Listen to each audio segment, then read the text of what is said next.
Recapitulando a parte 6, aonde eu disse que eu tinha acordado já sem dor no pulmão, sem as sequelas. Foi quando meu filho veio, me convidou para eu ir no local, que eu já falei, né? E na volta eu fui atrás da mulher, a mulher estava passando 2 casas além do salão, e era uma funerária, e eu fui lá, conheci as meninas, e eu perguntei por elas, né? Mas eu fui diretamente com a senhora. E eu disse para ela, eu quero falar com a senhora porque eu sei que Deus quer falar comigo. E ela disse, eu vi a senhora entrando no meu salão. Aí ela disse, eu ia passando no ônibus e Deus disse assim, desce, entra nesse lugar que eu quero falar com a minha filha. E aí eu disse, vamos para lá. Nós fomos para lá. Tinham as 9 funcionárias dentro do salão, mas a minha filha estava presente, né? Então eram 10 pessoas, fora eu e ela. E aí eu disse, pode orar. Aí ela disse, o Senhor falou através dela, né? Quem acredita que Deus fala na terra. E Deus falou, por que tu dizes que tu não vais pregar? Porventura é tu que falas?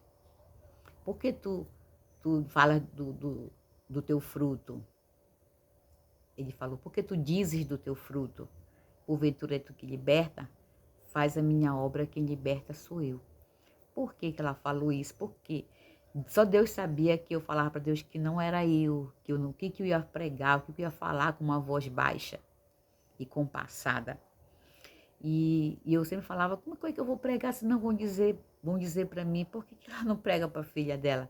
A minha filha gosta de farra e bebe muito. E sempre eu pensava dessa maneira, né? Apesar de eu já ter começado fazer teologia, mas eu fiz porque eu gostava de história, né? E eu gostava de ouvir as histórias bíblicas. E aí Deus falou várias coisas que só eu e ele sabia, né? Porque eu tenho um altar particular com Deus. Eu sei quando o profeta é de Deus, porque o inimigo ele vê tudo, então ele pode reproduzir. Mas a gente tem que ter o discernimento de saber quando é Deus falando e quando não é. E aí essa mulher falou várias coisas que só eu e Deus sabia. E Deus ele falou que muitos iam se levantar contra o meu ministério. E que estava tudo preparado, que não era para me preocupar, que ele ia fazer tudo. E ele disse que a minha família não ia crer. No primeiro momento, os meus líderes não iam crer. E seria grande a perseguição. E ele disse, levanta a tua cabeça. Quando eu levantei a cabeça, lá era um prédio de 2 andares. Era tão grande lá que em cima fazia festa de casamento, aniversário, né? Social. E quando eu levantei a cabeça, eu vi o céu aberto. O céu azul com nuvens e uma faixa dourada, escrito com letra cursiva, escrita de homem, Jesus e Aliança. E a minha filha veio e perguntou, o que a senhora viu? Aí eu disse, eu não vou falar. Eu não quis falar para ninguém e guardei. Mas eu ainda não tinha entendido se era para eu ir para esse lugar, se era para eu... Eu não tinha entendido exatamente ainda, né? Enfim, e aí essa mulher orou e foi embora. Passaram-se 2 dias, eu falei para os meus pastores. No primeiro momento eles não entenderam. Eu entendo porque existem muitos falsos profetas, né? E a gente eu amava eles, eles me amavam, então eles tinham um certo medo, receio, né? Mas muito foi a perseguição. Eu me senti quase louca, perturbada de tantas pessoas se metendo, tantas pessoas faziam reuniões por detrás de mim falando sobre aquilo, e Deus sempre me consolando através de profeta, através de tudo, né, da palavra. E passaram-se 7 dias depois que essa mulher foi lá, e E eu estava trabalhando já com a intenção de não ficar mais no salão, porque o médico tinha dito que eu não podia mais trabalhar no salão. E depois do sétimo dia, foi uma pastora, levou uma outra pessoa, eram duas mulheres, levaram uma pessoa até lá para fazer uma unha de gel. E ela tinha vindo dos Estados Unidos e queria retocar a unha de gel. E aí quem fazia isso era minha filha, mas aí eu disse, pode sentar aqui, eu faço. Era para retocar, né? E elas conversando sobre os Estados Unidos, a senhora era um pouco assim, firme demais, né?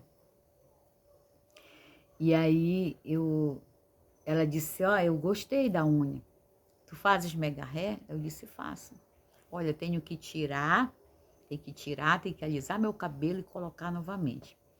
Ela era baiana, ainda está viva, é baiana, mas morava nos Estados Unidos. Eu disse, tudo bem, pode vir amanhã, 8h30, eu estarei aqui. Quando foi exatamente 8h30, no outro dia, ela chega e senta na cadeira. Na hora que eu vou pegar no cabelo dela, cadeira de cabeleireiro, ela é virável, né? E ela virou para mim e disse, o Senhor falou comigo a teu respeito esta madrugada. O Senhor manda dizer para ti que muitos são as ovelhas, mas as ovelhas ouvem a voz do seu pastor e seguem. Eu fiquei olhando para ela e o Senhor manda te dizer que tu é esse pastor. Aí eu fiquei assim, aí ela disse, o Senhor manda eu te ungir no pastorado. Eu falei, não, pelo amor de Deus, eu não tenho carreira eclesiástica.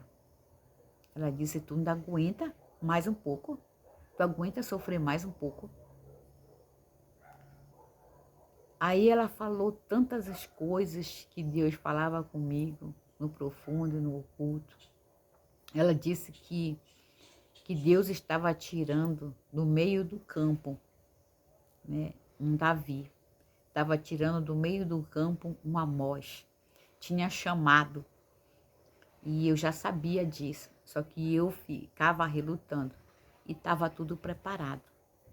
Só que ela usou uma frase que, quando eu falei para os meus líderes que o que tinha acontecido, né? Eles falaram que não era assim, que não acontecia dessa maneira, né?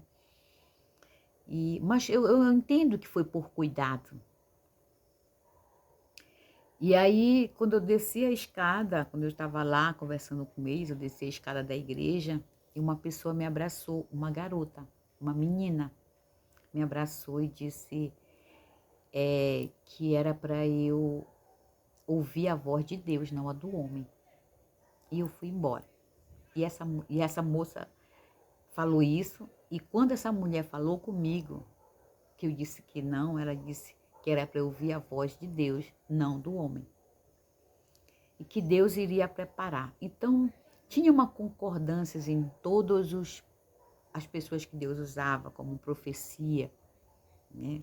Inclusive os meus próprios líderes, eles sempre foram usados por Deus para mim, né? Para dizer que Deus tinha realmente uma obra na minha vida. Mas eu creio, assim, Deus tem obra para todo mundo. Só que diferente, cada um tem um. Deus usa cada um de uma forma. E aí, quando ela fala isso para mim, eu fiquei mais perturbada, né? E ela começou a frequentar lá, me falou sobre convenção, marcou uma audiência com o presidente da convenção. E quando eu cheguei lá, a primeira vez que eu dei de cara com o presidente da convenção, ele falou, minha pastora, o seu ministério é profético. E aí aconteceu essa unção no 7/7 de 2017. Então, eu fui perceber isso depois.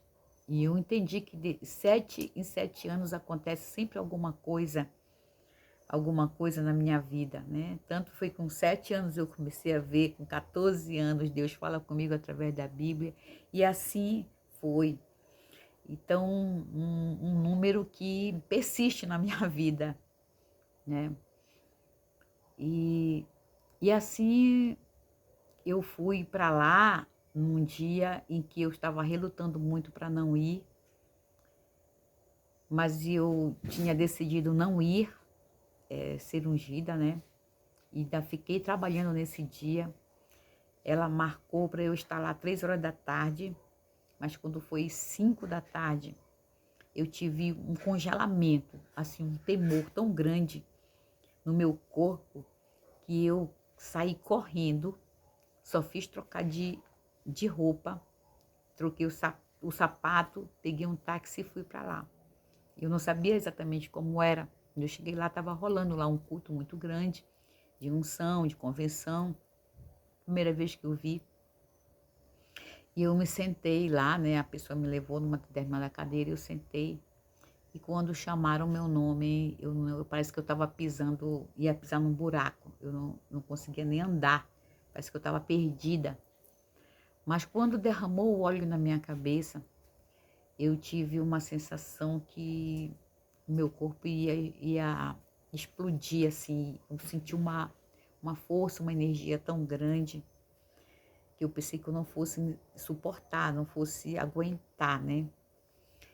E aí foi nesse exato momento que o medo passou. Foi nesse exato momento que eu entendi que era da vontade de Deus, porque eu tinha muito medo. Porque isso é uma responsabilidade muito grande.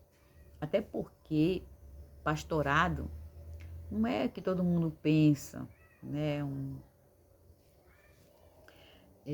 Um título, é apenas, não sei exatamente, sei lá, muitas pessoas querem ser pastor porque querem ser vistos, mas na verdade pastor mesmo é aquele que trabalha, é aquele que cuida de ovelhas, né? Não é fácil. E principalmente guerreia contra o lobo, guerreia contra o inimigo das nossas almas. Isso não é brincadeira. Eu ia falar status, muitos querem esse status, né? Mas quem conhece o mundo espiritual não quer. Não quer porque sabe com quem vai lutar, sabe como é a guerra. Passou mais um pouquinho, isso foi num sábado, passou domingo, e na segunda-feira ela vai com uma outra pessoa lá onde eu estava e diz para mim: olha, o Senhor mandou completar a obra para te abrir o ministério, ele já te deu até o nome. Então ela nem sabia disso. E assim começou o ministério Jesus e Aliança.